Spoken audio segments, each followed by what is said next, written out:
Welcome back to Align Yourself podcast. I'm your host, Ebony, and today I'm joined by Emily.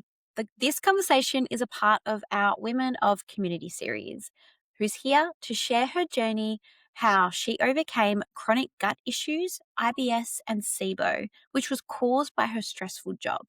Emily now teaches women how to build online businesses and break free from the 9 to 5 to get their life and their health back. In this episode, we hear Emily's journey and how she's grown her online presence to over 25,000 followers. She's also passionate about teaching people how to question the narrative we've been sold. Emily, welcome to Align Yourself podcast. Thank you so much for joining me today. Thank you for having me. It's a pleasure to be here.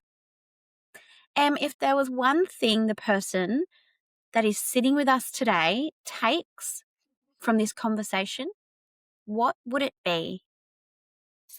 So I think my advice to everyone when they start going down the rabbit holes and unraveling different layers of the matrix is to use information to really empower you to make informed decisions that actually benefit your life. So it's very easy when you start seeing things for what they are, that you start thinking the world is effed, everything is poison, everything's trying to kill us. It's really important to come out of that sky is falling mentality and to move into one that actually benefits you by changes that you can make in your day-to-day life. So essentially control your controllables and then don't obsess or consume over the things that you can't change right now. I really love that you've touched on that because I have been one to go down a lot of rabbit holes and then start to look at everything is bad. And when you become a mum, you have to be so mindful about how much fear you then can project onto your kids, especially when it comes to food, what to eat, when not to eat. And so I've had to pull myself up on it over the years to be like, it's okay. A little bit's not going to kill them. It's okay. So, your message is clear. Question the narrative, which is work 40 hours a week, buy a new car you can't afford, spend 70K on a wedding, go on one holiday a year with your family, pay a mortgage for 30 years, and then retire in your 60s. Somehow along the way, we've been programmed to think this is normal, and you share it's not. How can you help inspire people to take the leap of faith into growing an online business to break free from the 9 to 5? So my main goal is to help people live healthier, wealthier, and happier outside of the matrix system. So my brand really centers around these topics to help to empower people to step out of the 3D world and into the 4D and the new earth. So it's leading with value and education and showing people how they can actively do this in 2026 now, using the power of technology, because we have a digital gold rush at our fingertips right now in 2026. There is so many ways to earn an income online, and we don't have to be living the way that our parents or our grandparents did in the 1900s. Times have shifted, technology has advanced, and there's never been a more abundant or better time to get started in the online space than today.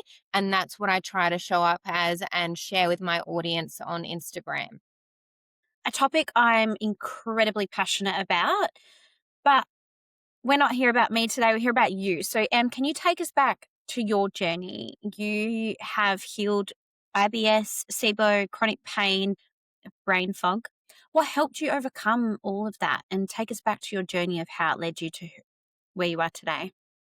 Yeah, so the Western medical industry failed me, essentially. So I was working in a corporate job where I was highly stressed, overworked, underpaid, underappreciated, and I started developing all of these chronic gut problems where I got to a point where I was down to a handful of 5 foods that I could eat that didn't trigger severe gut reactions. So I went to my doctor and he said, "Here, Emily, take some peppermint oil and try and stress less." And I was like, that is not a solution for what I am currently going through. I was in tears some nights with how bloated and how painful my gut was with the reactions that I was having. So I started going down my own rabbit holes and I worked with a naturopath to heal my gut. from the inside out, basically, just going over, doing all of the protocols, getting the stool testing done, understanding what my bacteria looked like. And then I also use this book, which I recommend everyone has if they have any gut problems, which is by Kate Deering, and it's How to Heal Your Metabolism. So I adopted a lot of protocols from a nutrition perspective from Kate Deering. I stopped physically training so hard at the gym, like 6 or 7 days a week, lowered my cortisol levels, stopped like the high intensity fasted workouts. And over 2 years, it took 2 years for my gut to heal and get it to a point where I didn't have any more issues with food that I was eating. Wow, that's incredible. You have also shared on your socials, and something that I also love to talk about is circadian rhythm. So, what does your day to day look like using circadian rhythm as well to heal? Yeah, so on that healing journey, it opened up a lot of different avenues of quantum health. So, quantum health is utilizing natural light and sunlight and our circadian rhythm to bring the body back to homeostasis. So, I started learning about artificial light at night, what that does to the body, how healing sunshine is, especially in the early hours of the morning and at sunset, where you've got those beautiful spectrums of infrared light, and how that can help to heal the body as well as grounding to the earth and getting those electrons in through your body. In addition to the circadian rhythm and the quantum health aspect, I also was introduced to Kangen water at that same time. And I don't know if you know the doctor or the surgeon who invented the colonoscopy. He recommends all of his patients to go on Kangen, well, back when he was alive anyway, because of the hydration aspect for the intestines that Kangen has on the gut as well. So I did a lot of things to get my gut back to a place where it was healed through nutrition, circadian rhythm, cellular hydration through Kangen water, and then reducing my cortisol and stress levels as well. You spoke about grounding and Mm, the electrons from the earth. If yep. someone hasn't heard of that, they're probably going to think you are crazy. Can you share a little bit more on what that actually does? Because I think majority of the population who live in, let's say, the city, wakes up in the morning, puts shoes on, wears shoes in their house, walks outside, wears shoes outside, gets in their car or gets on the train, goes into the city where they work, which is essentially a concrete jungle, walks along Mm. the paths, goes and sits in their office, and then goes home and may never get their feet on the bare planet, the earth, the grass. Anytime I've gone to talk about this, people look at me like I'm crazy. Can you talk more about this? Because we haven't actually had this topic on the podcast of yet. Yeah, absolutely. So the earth is negatively charged and it's rich in electrons, which is essentially antioxidants. So this is scientifically proven now as well. It's not just like woo woo tree hugging hippies kind of talk. This is science. And what will happen is that the electrons are going to flow from high density to low density. So, as soon as we are connected to the earth with our bare skin, those antioxidants are going to rush into our body and charge us with antioxidants, which obviously helps with the inflammation and the cortisol and all of the stress and everything that we experience in our body. So it is very powerful. And I love that there is now science behind this where there's heat mapping. So scientists are now using heat maps to show before grounding and all of the inflammation in the body that's red and orange. And then after grounding, all of those same parts of the body turn a beautiful blue and a green because the inflammation's now gone. It's very powerful. You've just reminded me to go back outside today because I'm like, oh, have I touched the ground today? And EMF protection, and EMF lead us into that. That's something else you share and you're very passionate about. Yeah. So another rabbit hole to go down is electromagnetic frequencies. So these are the radiations that we get from Wi Fi, our phones, Bluetooth, 5G, microwaves that are in our kitchens, even Tesla cars.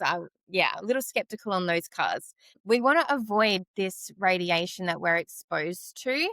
And it's very hard to do that in 2026. So we now have devices that can neutralize that radiation so that our body actually isn't being harmed by it. And just because we can't see it doesn't mean it's not there. So I think I've got multiple EMF harmonizers throughout my home. I also went through a stage where I wore pendants and I had stickers on my phone. I think it's very important for us to try and limit our exposure to these as much as we can in a practical way as well. Speak to me about what it was like to have SIBO and to have IBS and to have all of these chronic health issues, and how did you overcome them with leaving your job? So it was really challenging. And at times I was bawling my eyes out because it was so painful. And it I had a lot of anxiety going out to restaurants and going out with my friends because I honestly didn't know what was going to trigger me to have a reaction and then literally look like I was about 7 to 8 months pregnant. Bozu ball, very hard tummy. It was excruciating. People don't realize, or it's not talked about enough, I think, of what stress can do to the body. And I was in a very stressful corporate role, looking after teams from interstate, national accounts from a sales perspective. I had little support internally, and I put a lot of pressure on myself because I'm quite like a high achiever. So I want to do well for myself and my boss and my company and everything. And it started taking a toll on my health, and that's how I believe I did develop the IBS and the SIBO symptoms. So whilst tackling my external environment in terms of like nutrition, quantum health, changing my water, also reducing my stress by, I think I literally just had to detach myself from my job, where I was no longer my job. My job was separate to who Emily is as a person. So while I was healing, I was still working my corporate job and I was able to heal while I was in my 9 to 5. But I think what happened during that process was that it wasn't my identity. My job was not my identity anymore. I came in, I did my best, and I didn't let the stress get on top of me anymore. What was that realization that you needed to do that, and how did it actually look? So, funnily enough, that actually is a complete line in the sand moment where I gave zero fucks to the company moving forward.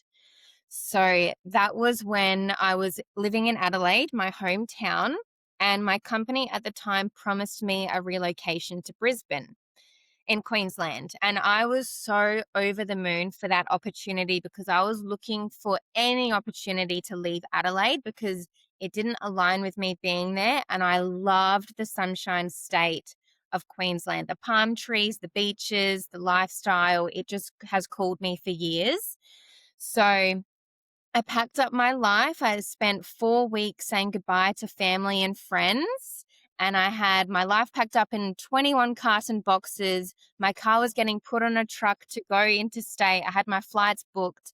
And then 3 days out of me leaving, I received a group email from the CEO, and it said that the Queensland project was not going ahead, and it had no mention of me or my relocation or next steps. So I rang my direct manager and I asked what was going on with my move if the Queensland project was no longer going ahead. And he said, "What email are you talking about? I haven't seen it yet." And then 10 minutes later, he calls me back and he says, "Sorry, Em, you're not moving to Queensland." So that was my line in the sand moment. I was absolutely devastated and I was very embarrassed because I just spent the last month telling everyone that I was starting a new life in Brisbane. And within a matter of seconds, it was ripped from underneath me. And that was my moment where I no longer gave an F about just going over and above for a company that clearly just didn't even see me as a human being. Wow, that is a strong line in the sand moment. Whereabouts in this story did you have your ayahuasca journey?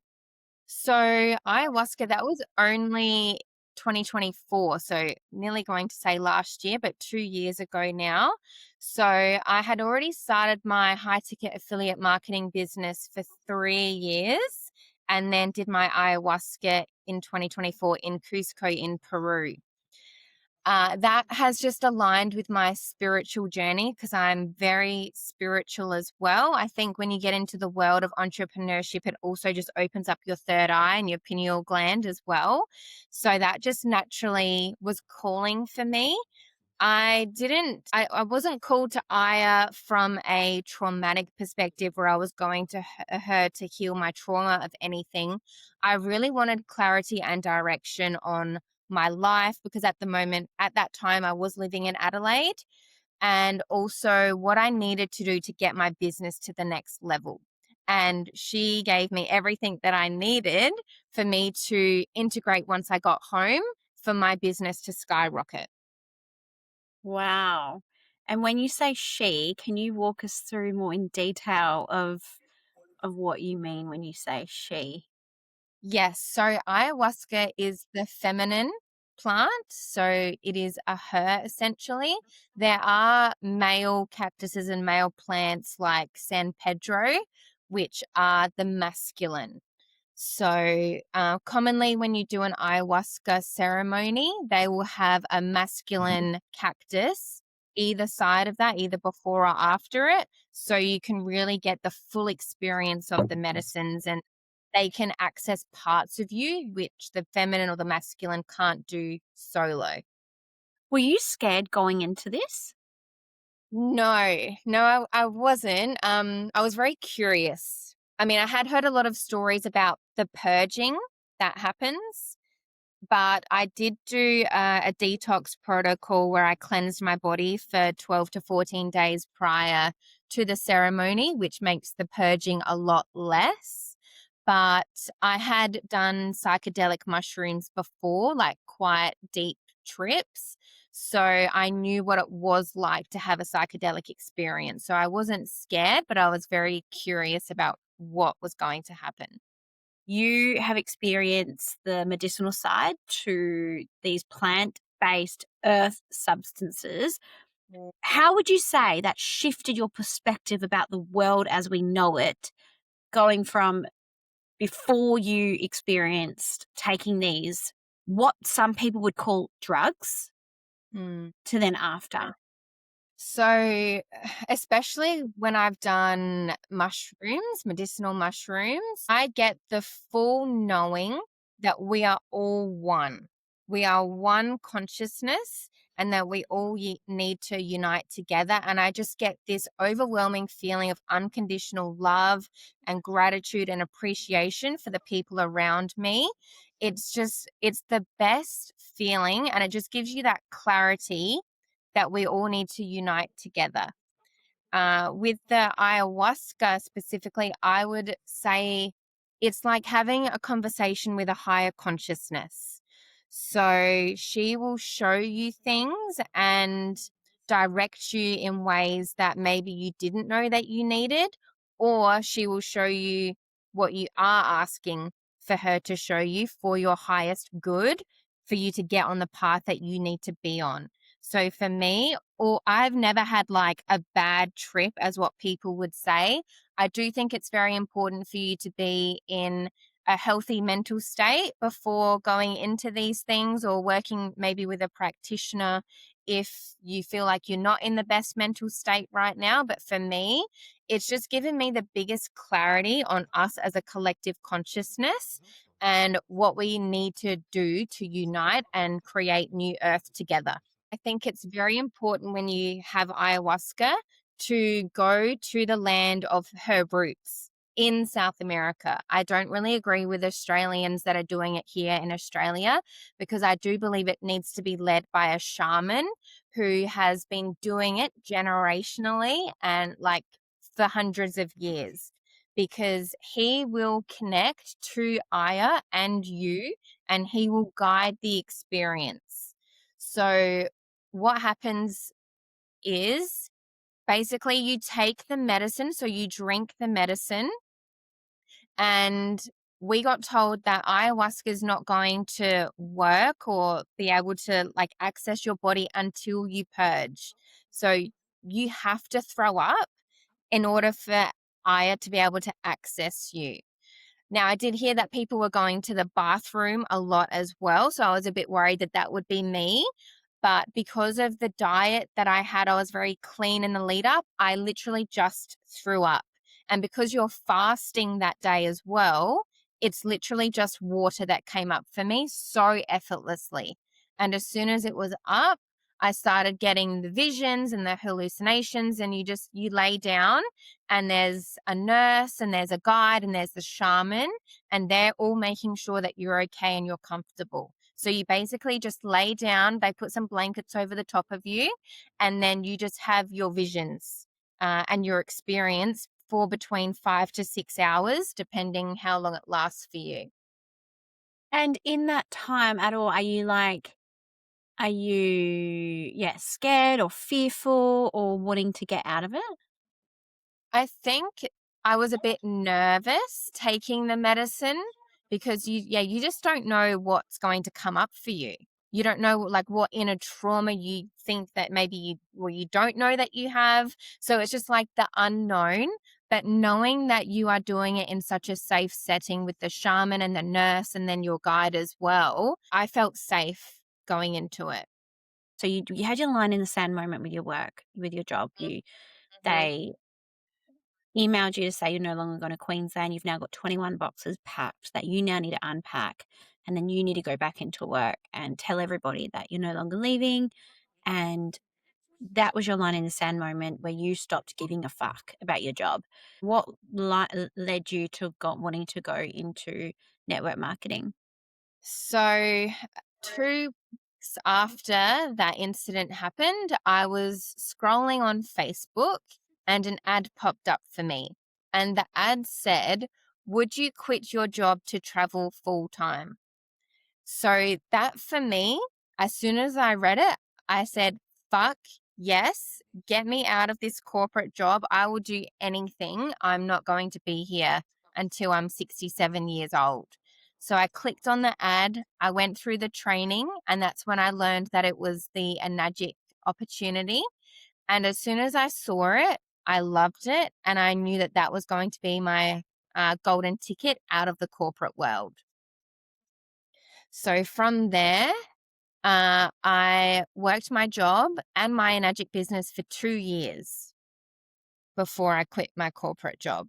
For me, it was a very exciting time. I quit my job to then go and travel South America for 4 months. So I did a full, just like solo trip for 4 months. And that was just the most life changing experience ever. It was incredible. Can you help explain to them what artificial light from our phones, computers, and the lights on our ceilings are doing to their body? Yes. So basically, as long as we're getting white and blue lights from the lights that are above us, our phones, laptops, our screens, our televisions, that is making our body produce the hormone of cortisol. So, naturally, for tens of thousands of years, we have not been exposed to the bright blue and white light before sunrise or after sunset. So, our body will naturally start shutting off cortisol and it's going to start producing melatonin, which not only helps us get to sleep, but that's also a powerful antioxidant in our body as well. So, failure to shut off that blue light means that cortisol is going to continue running through our body either in the early hours of the morning when you roll over from bed and you start scrolling through your phone, or the late hours at night when you're watching television. Your body's in like a constantly stressed state.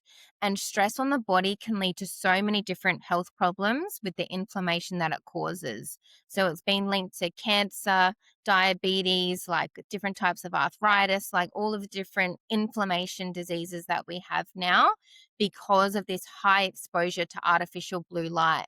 And Dr. Huberman recently had a guest on his podcast, Dr. Glenn Jeffrey, and he actually said that there's recent studies showing that LED lights are actually just as detrimental to our health as asbestos.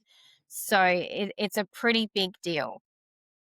I've seen a video shared on socials throughout the years as well that they're actually starting to realize that artificial blue light is more cancer prone than quote unquote what they say is the sun and giving you actually more sun damage. So, for somebody Mm. who may actually work full time behind a computer in an office has more chances of developing sunspots on their face than the actual sun itself, in which we have actually been told is the sun. Have you heard much of Yeah, that?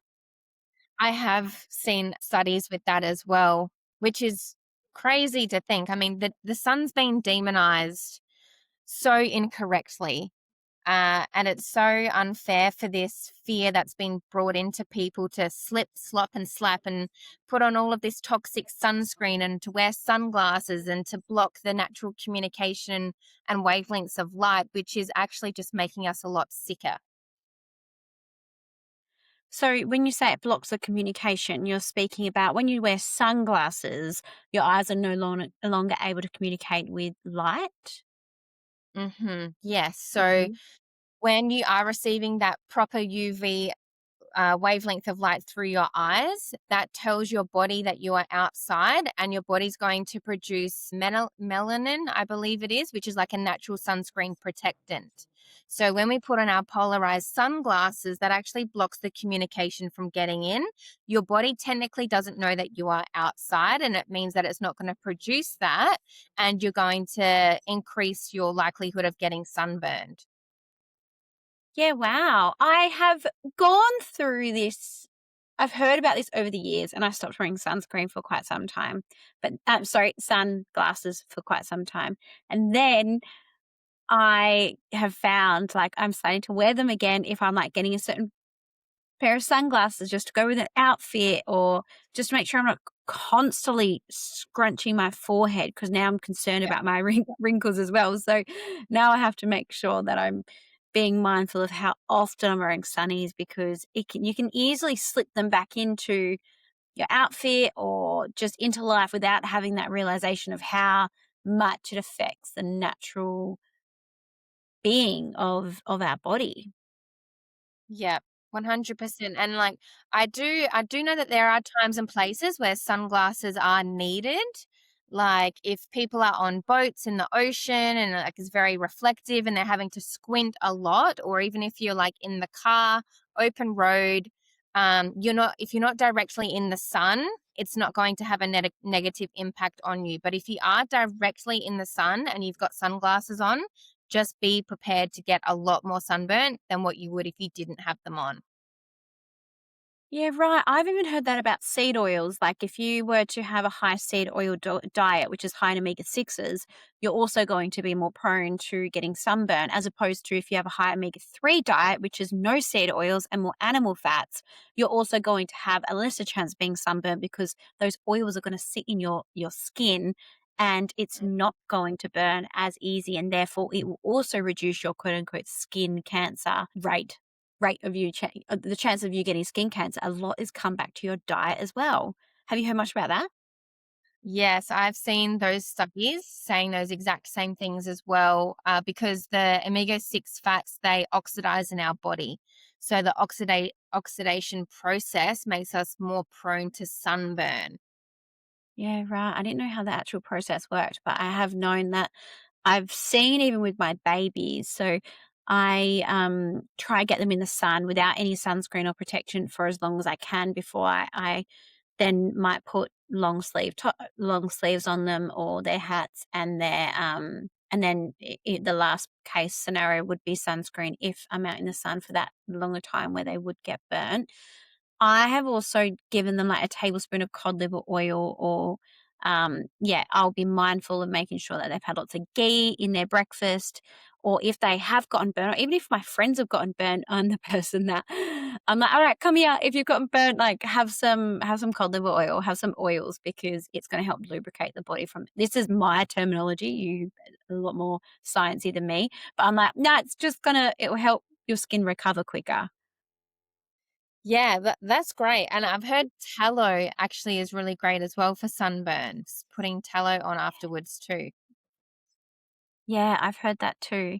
So if the person that's listening doesn't follow you, you take the piss a bit out of your content because you wear a tinfoil hat. Because a lot of these things that we're talking about, like there's still a group of people out there that would just call us conspiracy theorists, and Mm. so you sit there with a conspiracy theory hat on, being like, "Yep, cool, I've got my tinfoil hat on. Like, let's have a conversation."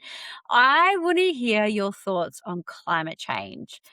Do you think it's real and it's happening, it's something for us to be concerned about? Or is it something you also think is a complete scam? Yeah, so climate change, my perspective is that it is just a revenue raising scam. I'm not denying that we're not destroying the planet. We are. Like the deforestation, the pollution, what we're doing to our oceans is not okay, but we are not cooling or heating up the planet. The planet naturally fluctuates over like hundreds of thousands of years, all the different temperatures.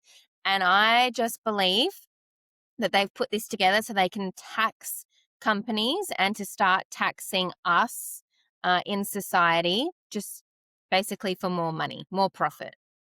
And do you think as well, like it has at all been pushed in for the population control? In what way for Well, I've population? just seen and heard in my own little rabbit holes I've gone down. So Bill Gates, who's somebody that heavily funds and pushes the climate change agenda, he is into depopulating the planet. He has openly spoken about, even in a TED talk, he's openly spoken about he will be depopulating the planet with vaccines. Anyone can Google it; it's out there. He's spoken about it in 4 different live incidents. So what I wondered in my own like going down these little rabbit holes and hearing all these different stories and things that quote unquote conspiracy theorists talk about is that there's a link between the climate change to make people think that they shouldn't have kids because why would you have kids and bring more kids into the planet for a planet that's dying? Yes. Okay, I'm with you. Yes, I do agree. That's an interesting perspective. So I naturally wouldn't have said that it was for depopulation, but more about control over us. But now that you've Mhm. explained it Okay. that way, I would say the depopulation thing also does work actually. But in terms of control, I see climate change, and this is actually becoming a thing in the UK now. I had a friend send me screenshots of her bank statements and her bank transfers where for each purchase that she has now, they have a carbon emissions measurement linked to it. So it shows you what your purchase was and then a carbon emissions measurement as well. So my theory where this is going is that this is going to link up to the central bank digital currency within our banks. And then we're going to want to purchase some grass fed meat or some flights for a holiday, but we'll be over our allowable limit for our individual carbon emissions for the day, week, month, or year. And then that payment's going to decline. Now, they're already doing that in China where they control people based on their social credit score, where people can't do certain things in society based on their credit score. So it already is happening. I do believe it's just a matter of time before it hits Western society as well. If the person that's listening to this is now getting into that fearful thought about what's happening in the world and coming back to your intro where you shared, like, let this empower you, let this set you up. How do you feel? What message would you want to say to them right now about allowing this information that you and I have just discussed, whether or not it's conspiracy theory or not, however they believe or don't believe, want to take it? What can empower them to use this knowledge to their benefit as opposed to having a fearful outlook on what's going on in the world? Mm. So I think it's really important to connect with a like minded community. And there are people who like they help others in learning about how to essentially like go off grid, decentralize your currencies, remove yourself legally from the tax system and do different things to separate yourself from the structures and the confines that we have within the system. So it's really finding your like minded community to network and to bounce ideas off with each other and to help each other out of this. I think the worst thing you could do is to isolate yourself and try and figure out all of this on your own. It's really important for us to unite together, as what I was saying from the beginning. Like, we're so powerful when we unite. And I learned that through my psychedelic experiences. And I think now more than ever is a time where we can forge our own path by uniting together. Before we move back on to tax, because I really want to speak to you about that and get any advice and tips how we can get out of the current tax system that we have in and that we're in now. You've also shared recently about the mass dumping of antibiotics in the salmon industry. Can you please speak more about what's going on in our farming fisheries, in the salmon farming fishery world that is going to impose a huge risk on our health if the person here listening isn't aware? Yes. So I watched the documentary Seaspiracy on Netflix maybe like 2 or 3 years ago, and that's what really opened my eyes with what's happening in the fish farming industry. So recently, farm salmon has actually been found to be some of the most contaminated commercially sold foods that exist. They're like, when you watch the documentary, it's disgusting what you see, how the fish are being raised in overcrowded pens. They're all swimming in their own waste. They're fed like GMO soy and grain and antibiotics because of all the mutations they develop. They also use artificial dyes to change the color of the skin so it looks pretty for us to buy. So all of the farmed fish, they're all like lower in the nutrients like the omega 3s, the vitamin D, and the iodine, which is the main reason why people buy it. And the fact that they're all sick and mutated and they've got diseases on their body and they're ingesting antibiotics, which is what we're then putting into our body, it's not good for our health whatsoever. So, avoiding and starting to boycott the farmed salmon and the Tasmanian salmon industry here in Australia is what we need to start doing, and to start supporting wild caught.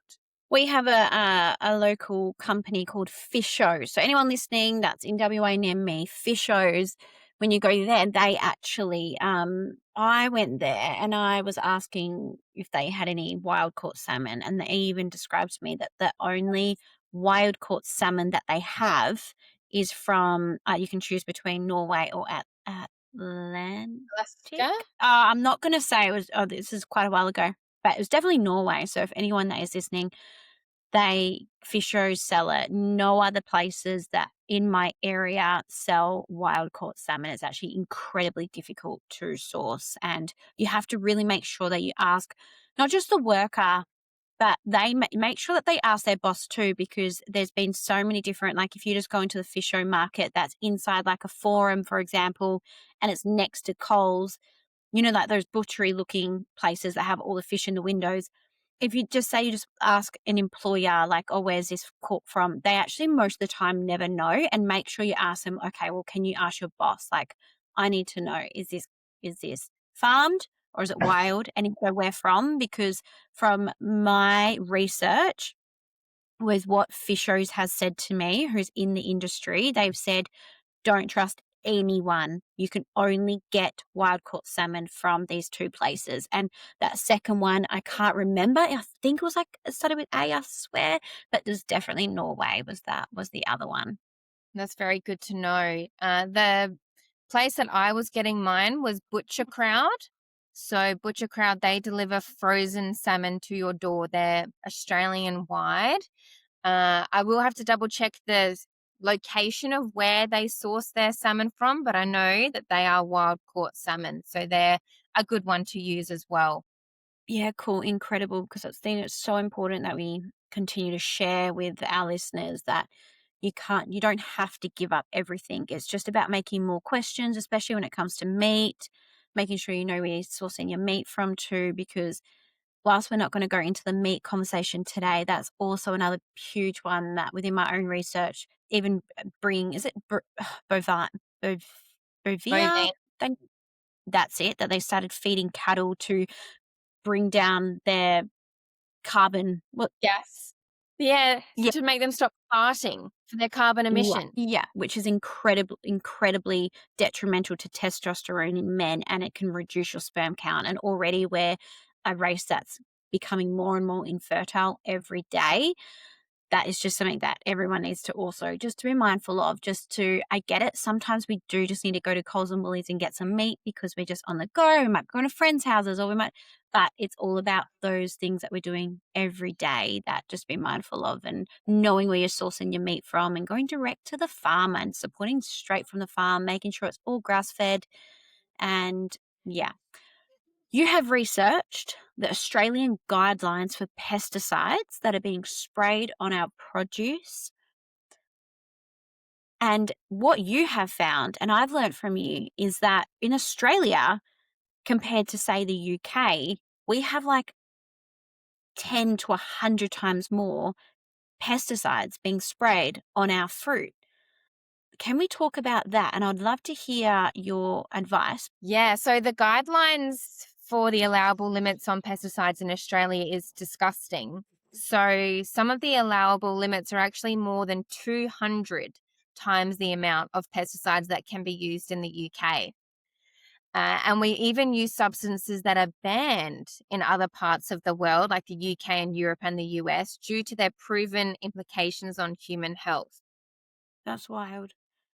And so within that, because I just watched your video of this morning, and I think we've been purchasing strawberries and blueberries over Christmas time from just the easiest, whatever, most convenient place. Even just having 3 of those blueberries exceeds the threshold of a young child being able to detoxify and have in their bodies of this pesticide.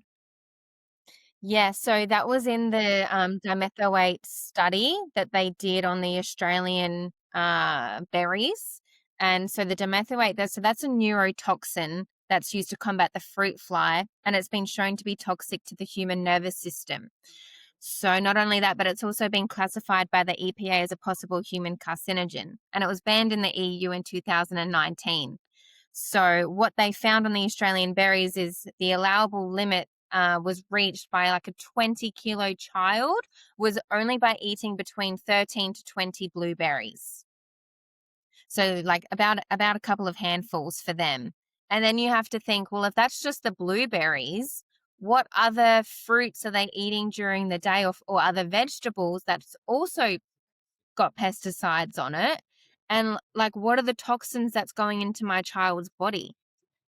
Yeah, wow, it's really scary, especially when you do see the rates of so many like childhood diseases and cancer and even things like autism and ADHD, which are minute to cancer, which could literally take our children's lives or take our own lives, skyrocket. They're absolutely skyrocketing. And all of these things in conjunction with all of the other things have all increased such amounts significantly. So how can we empower parents and people how to protect themselves and just become aware, and again, not feeling like they just can't grab something here and there, like I do it all the time with even knowing all this information. How can we protect Yeah. ourselves from it in the best way?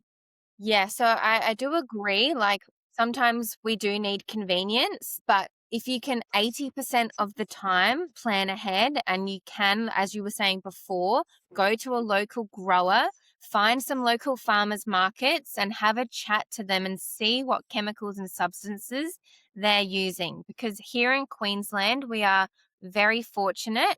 We have a farmers market in every different suburb pretty much every day of the week that you can go, and you can get chemical free, spray free, fresh produce. You just have to plan ahead. I do understand in other parts of Australia it's not that accessible. So maybe start your own veggie patch, start growing your own fruits and vegetables and learning how to do it yourself. And if you do need to go to Woolies or Coles where you know that they've been likely sprayed, then there are things that you can do to help remove the pesticides from your fruits and vegetables too. So start adopting those practices. What practices do you use when you wash your fruit? So when I purchased my Kangen machine, I learned that there was a certain pH of water, which is the high alkaline 11.5, that has the ability to emulsify oil, which means it's going to strip and separate the oil-based pesticides that are sprayed onto the fruits and veg. So for me, if I'm not able to get my spray-free, chemical-free produce from my farmer's market, and I need to go to Coles or Woolies, I will soak them in my 11.5 water, and I will literally see the color of the water change with the pesticides that come off of it. So when you say about the wax, the oil that's on apples, would bicarb get that off? Or you can get like I have this wash soap in the back of my cupboard somewhere that I've also used over time. Does that get it off enough? I think it does to a certain extent. So I have done some experiments where I've done the bicarb, and the water does change color a little bit, but nothing compared to what comes off when you soak it in the 11.5 pH water. So I do have a reel on that showing the differences if you want to check that out. Cool. I'll add it in right now. Last week, the ABC published an article exposing Australian farmers from using toxic chemical sprays on produce like this that are banned in Europe and other parts of the world, but are still being used on our crops here in Australia. This isn't new news for Australia. In 2022, The Guardian published an article showing that Australia still uses 12 dirty dozen pesticides on crops, despite them being banned overseas and them being linked to infertility, Parkinson's disease, nervous system damage, causing damage in both children and adult brains, and even cancer. Not only that, but another article published 2 years ago showed that Australia's sprays can contain over 200 times the allowable limit for pesticides compared to the UK, and 100 times more than what's allowed on apples. This recent ABC article highlights a specific chemical called dimethoate, which was banned in the UK years ago. Dimethoate is a neurotoxin used to combat the fruit fly and acts by interrupting a chemical which is essential for nerve function. It has been shown to be toxic to the human nervous system. It was banned in the EU in 2019 and has also been classed by the US EPA as a possible human carcinogen. Tests on 3 blueberry samples showed dimethoate levels high enough so that a 20-kilogram child would reach their daily safety threshold after eating literally just a handful. And that's without factoring in the other produce that your child might eat in a day, which is covered in pesticides. You or your child might be unfortunate enough to go then and eat some strawberries, which are being found to be over 90 times the legal Australian limit for pesticide residue. Now, something that might shock some of you is that berries which were labelled organic were also tested, but also came back positive for this specific pesticide. This is something I've known for years after going down my own rabbit holes and learning that organic does not mean pesticide free. It just means the grower hasn't used synthetic pesticides. Instead, they're able to use plant-derived pesticides and legally be able to label their products as organic. This is why you need to look for spray and chemical-free labeling when buying your fresh produce, and you'll notice that this labeling simply doesn't exist when you're buying organic from your local supermarket. So here's your options. 1, you go find some local farmers markets where you can go and speak to the grower and understand how that produce has been grown and treated. 2, you start your own veggie patch from home and you grow everything from scratch. And thirdly, if either of those solutions aren't possible for you, then I recommend getting yourself one of these, which is a medical grade water ionizer. You see, pesticides are made to be water resistant because when it rains, farmers don't want to have to go out and respray their entire crop. That would just end up costing them a shitload of money. So what they do is they make them water resistant. So when they're sprayed on, they set like a hard wax coating so that when you're washing them under your kitchen tap, it's actually doing sweet F all in removing any of the toxic substances. But this medical device can create highly alkaline 11.5 pH water, which has the ability to emulsify oil. So this water can effectively strip and separate the toxic chemicals from your food, as you can see from the colors of the water here, which I've tested myself. Question for you. When you're soaking your fruit and veg, does the color of your water turn this color? If not, your body is ingesting and absorbing the toxic chemical sprays. Now, I know some of you might be using bicarb soda as a pesticide removal, so I decided to test that too. And yes, the bicarb did work to a certain extent to remove some of the pesticides, but when you compare it to the 11.5 pH water, well, I'll leave it up to you to decide which option you prefer to choose. If you want to know how you can remove pesticides from your fresh produce today and also save thousands of dollars in the long run by replacing toxic cleaning and beauty products using nothing but the power of water, then comment clean below and I'll send you a video showing you how. Time to give these bad boys a soak. And I'll also add it into the show notes. I did want to just let everybody know that if you're in my area, if you're in Perth, well, I'm in Mandurah, so a little bit more south. If the closest farmers market we have is on a Saturday, it's at Peel Produce Markets, and they have 2 tents. They have an organic produce market that's all spray free, and then they also have another one with Caraholly, and they have their own orchids, but and you can ask them to see when they have and haven't sprayed, and they are really honest about when they have and haven't sprayed. So that's really helpful. Otherwise, where I am, it's a little bit more harder, but I know going up to Perth, there's a lot more places. But otherwise, online, you can get dirty, clean food. Off the top of my head, you can order clean meat that's all regeneratively farmed. You can get chicken off there, which is probably the safest way to get chicken. And they also do fruit boxes as well. They do the onions and garlics and all the things, all the staple things. But one of the biggest thing that's come to my mind in that I just hear so many people say is, and that they don't want to spend the extra money. If there's a $4 punnet of strawberries compared to an $8 punnet of strawberries that are spray free and organic, there's a lot of people still out there with the perspective and that, they can't afford it. They can't afford to spend the extra few dollars on the organic produce. What would you say to them? I would say that if you're not willing to invest in your health now, you're going to pay the price later. And the price is going to be paid in medical bills. So you really need to look at your health as a preventative method rather than a reactive method where you're in the hospital and you've got all of your prescription drugs that the doctor's writing out for you. I understand that times are tough financially, have been for the last 5 or 6 years. Luckily, like the farmers markets that I go to is super cheap. I'm getting all of my produce for the week for about $30 to $40 maximum. So it can actually be quite cost efficient as well, depending what types of farmers markets you have access to. But essentially, you do need to weigh up what's important to you and your family in terms of your health. You're giving me a kick up the bum because I've very much fallen off the bandwagon as of late. I feel like just since Christmas and summer and life picking up, it's just been, I've done Coles Click and Collect because it's the convenient option. And as a mom, a busy mum of 2, you can easily fall into like, I just need to do what's easy. But yeah, even just hearing this, I'm like, no, Ebony, like just remembering about the statistics, and you can't see it. So therefore you think it's not there, and then you can hear it and learn it. But then time goes by, life gets busy, things get fast paced, and those things slip by the forefront of your mind. And so then you slip back into the convenience again. But like, I have a friend that says this all the time, like, convenience comes with a cost. And this is the first thing that's come up to mind as we're talking about this, because it's like, that cost is our health. And unfortunately, we're not seeing what's inside of our body and the implications that all these little choices that would have and lead to in our lives. And unfortunately, you can't see it with the bare eye. You can't see if your kids or yourself, if all of these little toxins are building up or not. You can't see it. So they're, like you said, like with Wi-Fi, we can't see it. So, my Wi-Fi timer that I usually have in my garage that turns our Wi-Fi off at night, every night, that was doing it from like 8 p.m. to 6 a.m. or whatever it was. It got knocked and the time starts. So I just took it off because I was having to do it manually anyway, and I just left it.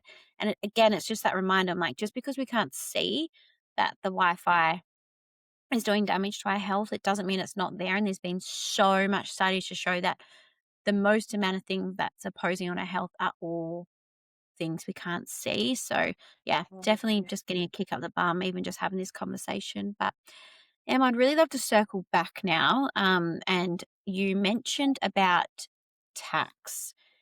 Can you share with us what you know about how we can save money on tax and how much money we are losing to our tax? Yeah, so I guess there's different levels of paying less tax. So the first level that I went through was starting my own home-based business and being able to deduct all of my like living expenses, car, groceries for some demonstrations that I was doing, phone, all of the things, and then having a deducted tax bill at the end of the financial year. Now there's a new level that I've recently learned about, which I don't know if you've come across the spiritual accountant of Abbey Rose. No, but someone has told me to interview her. Yes. Okay. Okay. So I came across her Instagram and she was talking about going into the private and becoming a sovereign citizen. And I learned that there are other ways to remove yourself from the tax system. So I joined, she has a free Facebook group too. So I joined that. What's that But called? it's What's that called? untethered, untethered, I'm pretty sure. If you can get that up and spell that out to us, please, because I know everybody's going to want to jump in this. Now, yeah. Yeah, go for it. Okay, so untethered, so UNTETHERED. Oh, I got it Uh, right. Pretty sure For she once. has the link to it in her bio in her Instagram account. Um, Okay. so I started like going in through the Facebook group and reading people's journeys and things, but I didn't get connected into her platform. Then I actually became connected with a lady here who lives around the corner from me at the Gold Coast who runs her own platform called the Living Council. So Okay. I've since joined the Living Council because the lady's around the corner from me, and Mhm. she now, like, she shows people also how to legally remove yourself from the tax system, essentially by setting up a not-for-profit organization in an unincorporated association.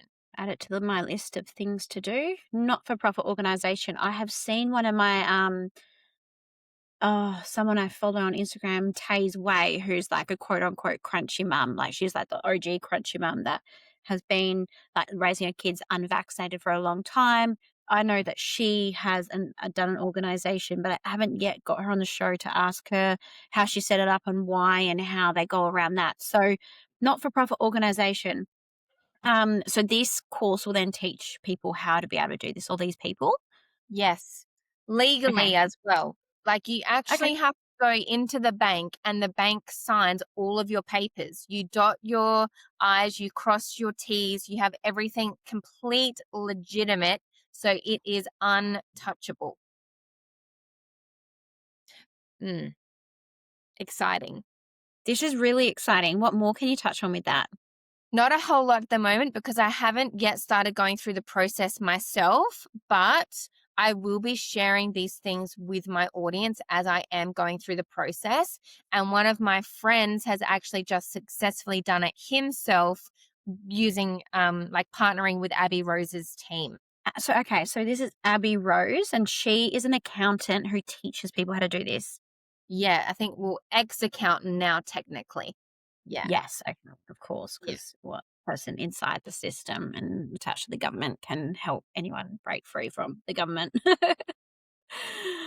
Oh, and this conversation was awesome. Before I let you go, is there anything else that you want to touch on with our listener today?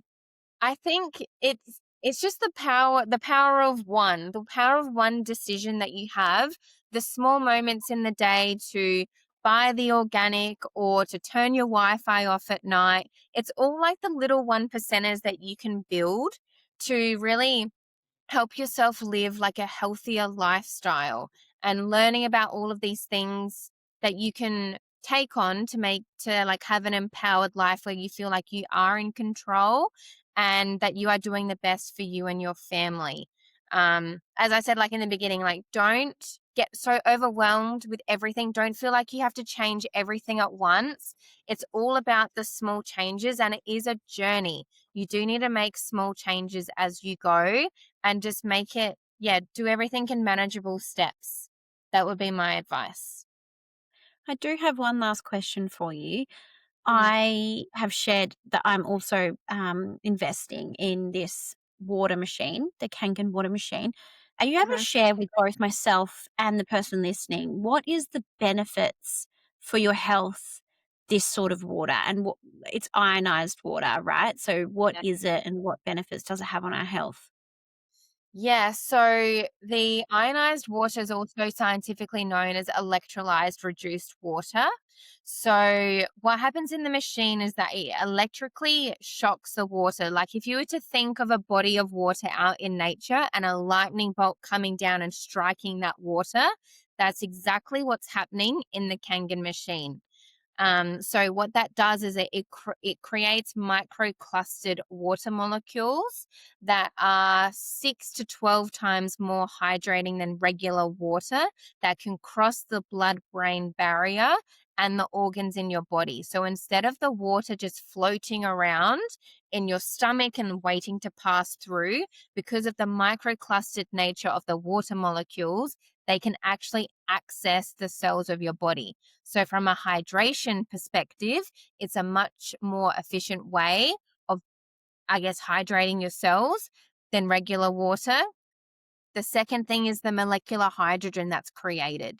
So hydrogen is a bioavailable antioxidant. It's a selective antioxidant. So it's very intelligent in finding, I guess, like the free radicals in your body that cause the inflammation and the illness and the disease and the aging and everything that basically ages us and kills us. So if you're drinking this ionized water, you're drinking antioxidants on tap as well. A byproduct of the molecular hydrogen is the higher pH. So you'll know that we drink between the 8.5 and the 9.5 water. You start at the 8.5, and after over about a week or so, you'll go up to the 9.5, because if you go too alkaline too fast, your body's going to freak out and not know what to do. So make it a gradual process.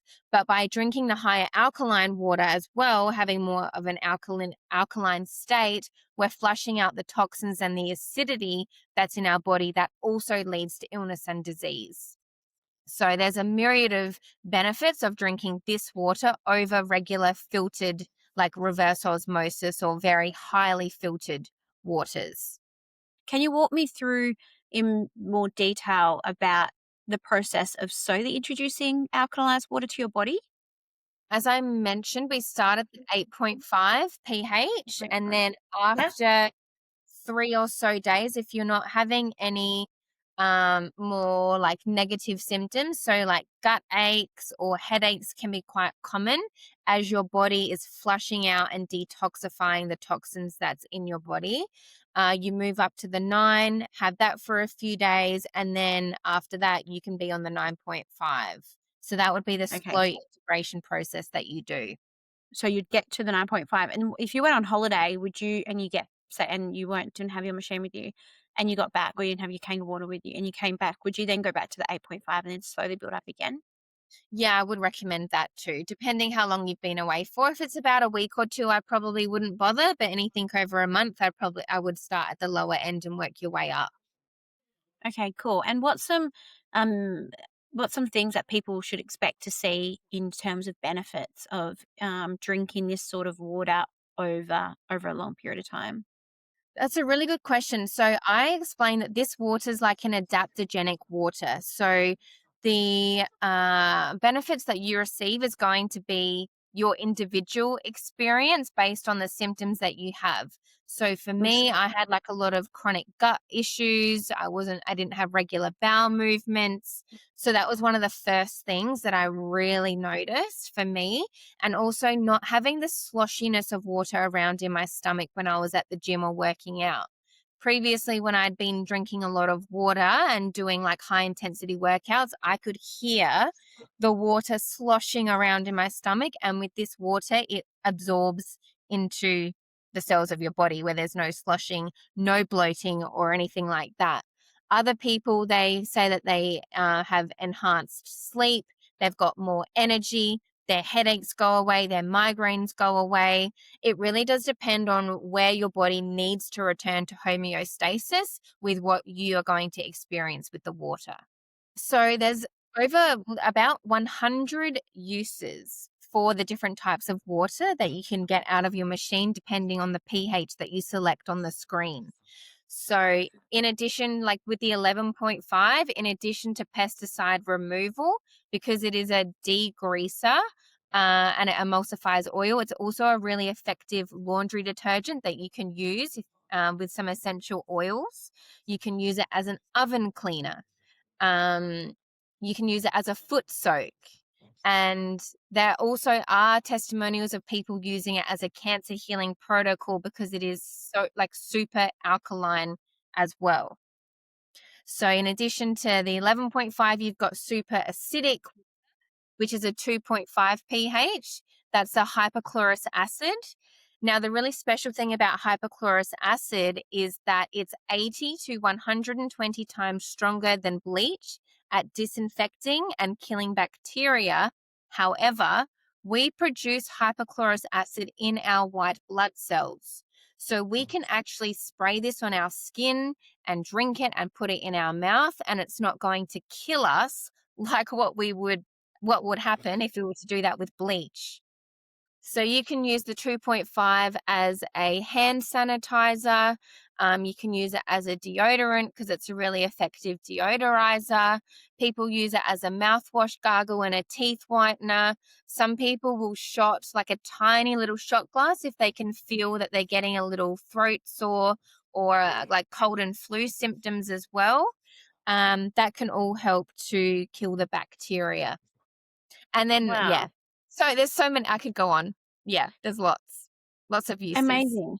I feel like this is a really good basics for me to start anyway for me. So when my machine arrives, I can just start getting the basics of how it can work in the home and get straight into using it because I know what I'm like. If something overwhelms me, I look at it and I get scared and don't touch it. Mm. Well, I can actually send you a 100 uses list that lists out all the different pHs that you select on the machine and then all the different personal and household care like uses that you can have with it.